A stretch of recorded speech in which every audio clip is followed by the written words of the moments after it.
Sairam everyone, and once again welcome back to our political science class, and we are going to continue with our lesson constitutional design. Now let's do a small recap of what we have learned in the last class. Okay, now in the last class we studied that constitution is a supreme law of a country. Very true, right? The white Europeans, they ruled the local people of South Africa. People were divided into three groups. People of South Africa, they were divided into three groups. And what were those three groups? Whites, those were the rulers. The European traders who settled down in South Africa. The blacks, they were the local South African people. And the colored, they were the mixed group, which also included Indians who settled down in South Africa. We studied these non-whites were ill-treated. And who were the ones? It was the whites. Okay? The apartheid system was very oppressive. That was based on the color of the skin. Yeah, na? The local fought against this oppressive system. The local people of South Africa. ANC, that is African National Congress, led the struggle. At last, the government had no option but had to change all the policies which was based on inequality and injustice. We studied about Nelson Mandela. We know him. Nelson Mandela was freed after 28 years of imprisonment. Right? And on 26th April 1994, the national flag of the Republic of South Africa was unfurled. And Nelson Mandela became the first president of South Africa. Finally, the South African Constitution was framed, right? Now, we will continue with our lesson. We'll begin with a new topic, that is, why do we need a constitution? Okay? We studied about the South African Constitution. It is a good example to understand why we need a constitution and what do constitutions do. Here we saw that the oppressor and the oppressed. Now, oppressors are the white rulers and the oppressed are the blacks. Okay, so this oppressor and oppressed, now in a new democracy, we're planning to live together.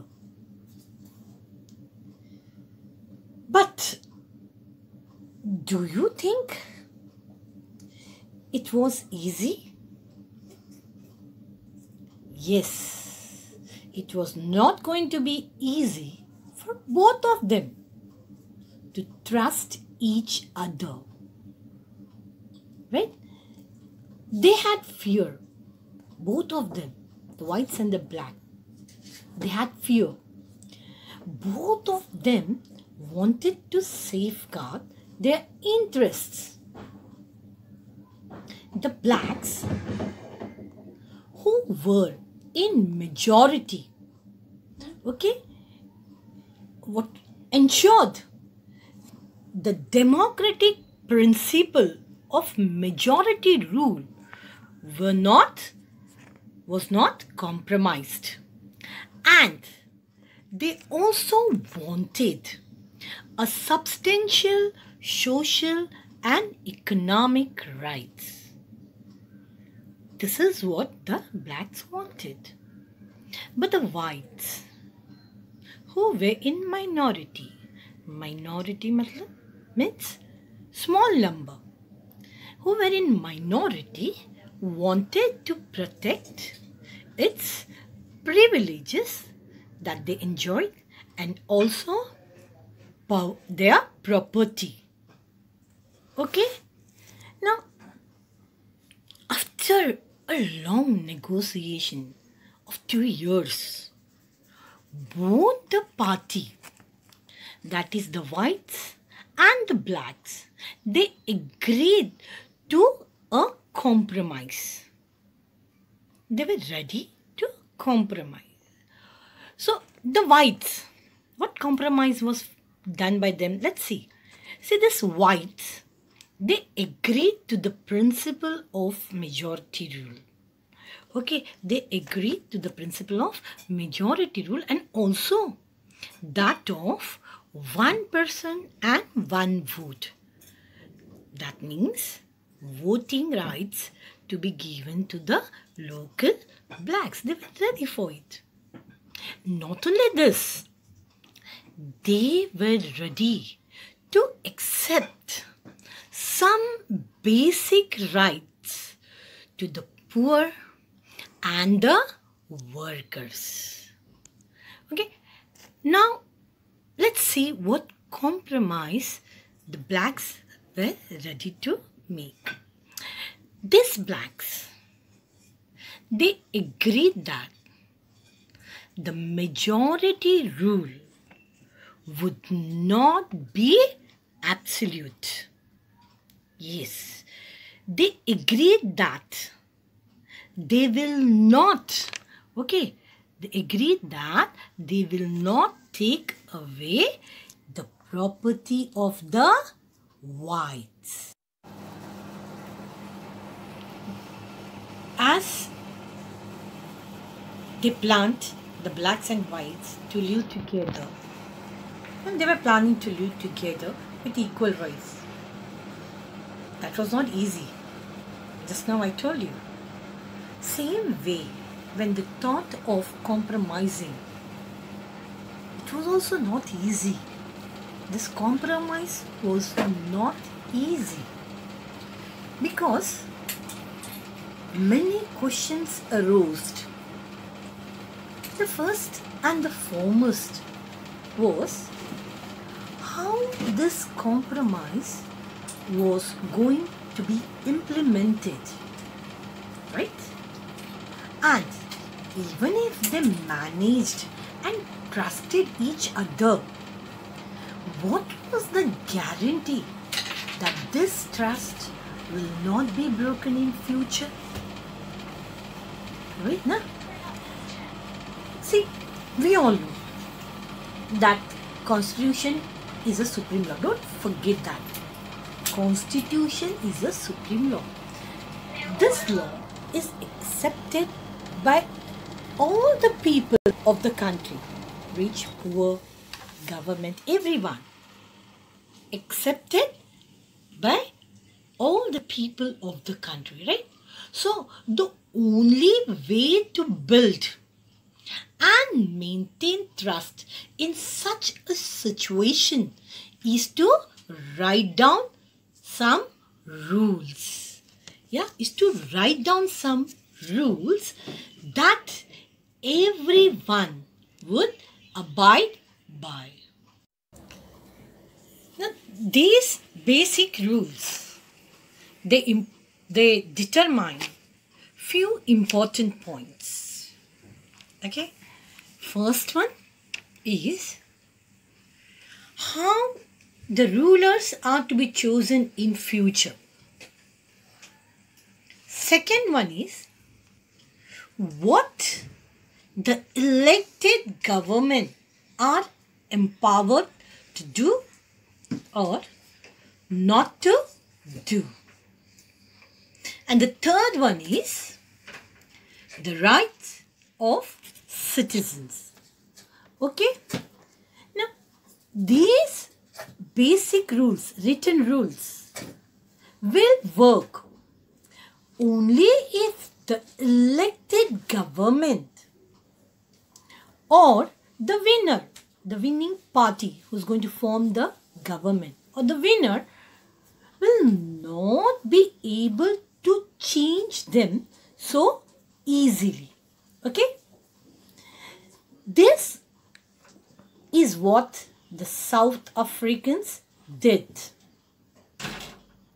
They agreed, they agreed in some basic rules. They means the blacks and the whites of the South Africa. Okay, they agreed to some basic rules. They also agreed that these basic rules, okay, these basic rules will be the supreme, and no government who is in power will be able to ignore this or change them easily. Okay, this set of basic rules is called as a constitution. Okay, now let's move further. Now, constitution making is not unique to South Africa. Every country in the world has diverse group of people.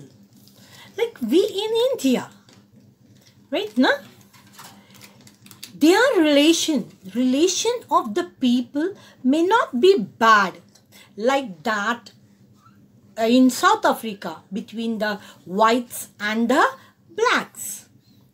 This doesn't also mean that the people of this country may have, say, same opinion or same interest or think alike.